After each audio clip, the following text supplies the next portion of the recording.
Malam ini saya akan menceritakan sebuah kisah misteri yang berasal dari stasiun Purwakarta. Sebuah stasiun yang terlihat biasa di siang hari, tetapi menyimpan suatu cerita yang tidak pernah tercatat secara resmi. Cerita tentang kereta yang tidak seharusnya datang. Kereta yang hanya muncul ketika malam terlalu sunyi. Dan ini kisah lengkapnya. Malam itu, Dika baru saja turun dari kereta dari arah Bandung. Jam menunjukkan jam 23:40. Tidak ada satupun penumpang lain turun bersamanya. Peron kosong, lampunya redup dan udara malam terasa lebih dingin dari biasanya. Dika melihat sekeliling. Biasanya masih ada penjajah makanan atau penumpang yang menunggu jemputan. Tapi malam itu tidak. Dika bergumam pelan, sepi amat. Tumben, ia berjalan menuju jalur 3, tempat paling dekat dengan pintu keluar. Ia duduk di bangku besi sambil menatap rel yang gelap. Tidak ada suara apa-apa kecuali kipas tua di ruangan petugas. Lalu dari kejauhan terdengar suara gesekan besi. Krek, krek, krek. Suara itu seperti roda kereta yang bergerak, tapi terlalu pelan, terlalu berat, dan sangat tidak wajar. Dika menegakkan badan. Ujung rel terlihat gelap, tapi perlahan ia melihat asap tipis muncul, seperti kabut malam meluas, seperti hasil pembakaran mesin tua. Dika memicingkan mata, sulit melihat jelas. Lalu terdengar suara lain, tuot, tutu, pel, memanjang dan sangat menyerupai klakson kereta tua. Dika kereta jam segini? Ia tahu jam segitu tidak ada jadwal kereta. Asap semakin tebal dan dari balik kabut itu muncul bayangan gerbong kereta tua. Warnanya kusam, catnya mengelupas, dan lampu depannya redup seperti mau mati. Kereta itu melambat dan berhenti tepat di depan Dika. Padahal rel terasa dingin, tidak ada getaran, tidak ada angin yang biasanya datang dari kereta lewat. Kereta itu berhenti tanpa suara. Pintu gerbongnya perlahan terbuka. Breathe. Dika menelan ludah. Ia menunduk sedikit, mengintip ke dalam gerbong. Tidak ada orang, tidak ada penumpang, tapi ada suara langkah kaki berjalan pelan, suara batuk berat, dan bisik-bisik samar. Dika memundurkan badan. Ia menatap ke dalam lagi. Tetap kosong. Bangku-bangkunya terlihat basah. Bukan basah biasa, basah seperti habis kena hujan deras. Padahal malam itu tidak hujan sama sekali. Dika mulai mundur. Saat itu sebuah suara keras memanggil dari belakang, "Mas, jangan dekat jalur 3. Seorang petugas keamanan berlari ke arah Dika. Wajahnya pucat, nafasnya berat. Pria itu langsung menarik lengan Dika. "Mundur, jangan lihat." Dika mengikuti tanpa melawan. Ketika mereka menoleh lagi ke rel, kereta itu sudah hilang. Tidak ada asap, tidak ada bayangan gerbong, seolah kereta itu tidak pernah datang. Petugas itu terengah. Ia berkata dengan suara gemetar, "Kalau Mas Banner lihat tadi, itu bukan kereta biasa." Dika kebingungan. "Maksudnya apa, Pak?" Petugas menatap Dika lama, lalu berkata pelan, "Mas baru saja dilihat sama penumpang dari kecelakaan lama." Petugas itu bernama Pak Arman. Ia mengajak Dika duduk di pos jaga sambil menyalakan rokok.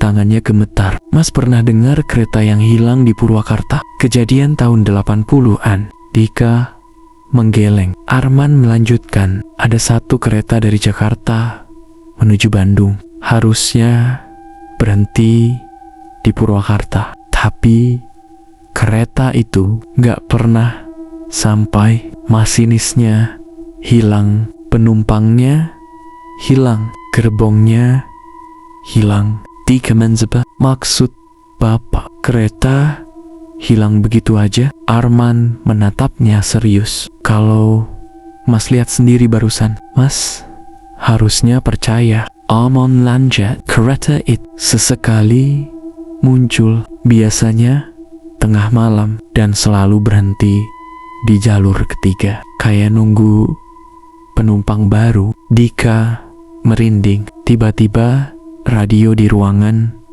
berdesis.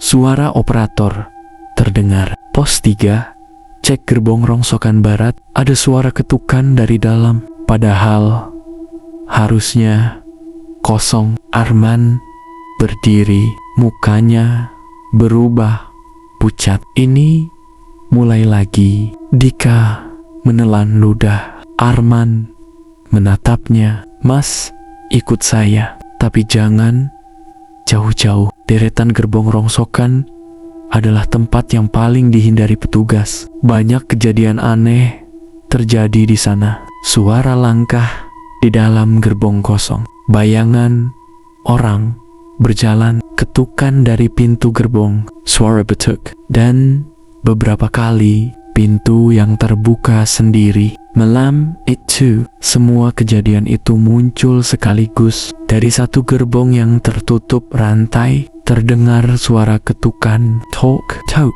tok. Arman memanggil. Halo? Ada siapa di dalam? Tidak ada jawaban. Ketukan itu semakin cepat. Tok, tok, tok, tok, tok. Arman maju selangkah. Dika memegang bajunya. Pak, jangan dibuka. Arman menempelkan telinga ke pintu. Sunny, lalu sebuah suara berat, parau dari dalam gerbong berkata, buka. Kami mau turun. Dika langsung menjatuhkan senter. Tangannya gemetar. Hebat, gerbong yang terkunci itu tiba-tiba bergetar. Rantai pintu bergoyang sendiri, dan dari celah kecil pintunya muncul jari-jari pucat, dengan seperti jari orang tenggelam. Jari itu bergerak-gerak seperti mencari pegangan untuk keluar. Arman menarik Dika secepat-cepatnya. Kita pergi sekarang. Mereka masuk ke ruangan persinyalan yang lebih aman. Tapi begitu lampu dinyalakan, lampu itu langsung berkedip. Monitor-monitor menyala mati, dan di salah satu layar muncul tulisan jalur 3.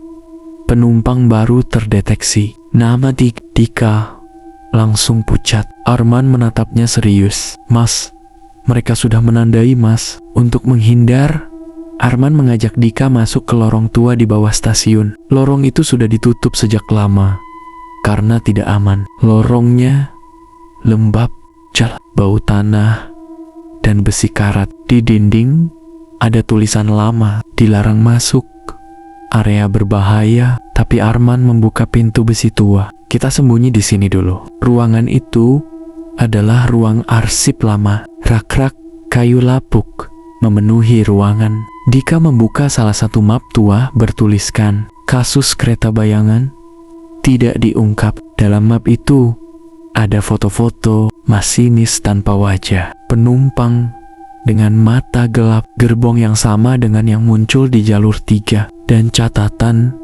bahwa kereta itu tidak pernah ditemukan. Di bawahnya ada catatan tangan terakhir. Kereta ini tidak kembali ke dunia kita. Tiba-tiba dari dinding ruang arsip muncul suara gerbong berjalan. Bukan dari rel, bukan dari luar, tapi dari dalam dinding. Seolah kereta melintas melalui ruang itu.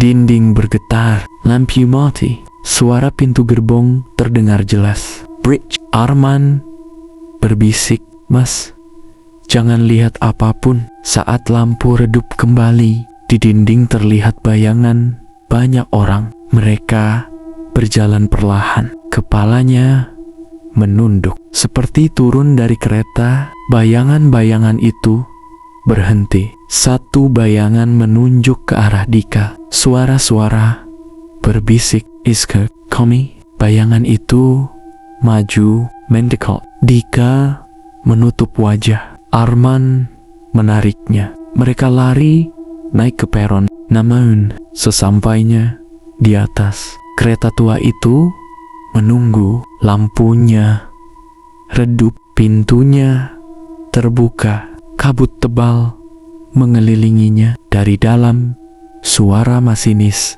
terdengar. "Penumpang berikutnya, Dik, silakan naik." Dika hampir terseret, tapi Arman memeluknya erat. Pintu gerbong menutup keras. "BRAK." Kereta itu mundur, lalu menghilang ke dalam kabut pagi hari. Dika ditemukan pingsan di peron oleh petugas lain.